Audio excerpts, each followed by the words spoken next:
কোটা সংস্কার আন্দোলনকারীদের সঙ্গে সংহতি জানাতে এসে শিক্ষার্থীদের তোপের মুখে পড়েছেন রাফসান দা ছোট ভাই।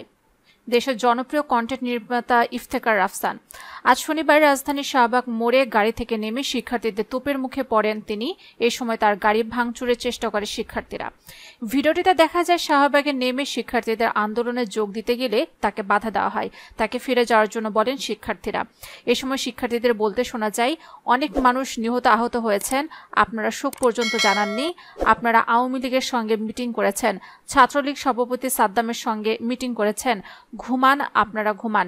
এ সময় শিক্ষার্থীরা ভুয়া ভুয়া স্লোগান দিতে থাকে।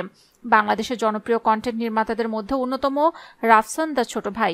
সামাজিক যোগাযোগ মাধ্যমে তার লাখ লাখ অনুসারী রয়েছেন। সম্প্রতি একটি বিষয় ঘিরে তাকে নিয়ে সামাজিক যোগাযোগ মাধ্যমে ব্যাপক আলোচনা হয়।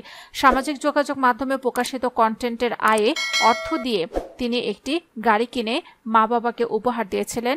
এ নিয়ে পক্ষে বিপক্ষে নানা আলোচনা হয়।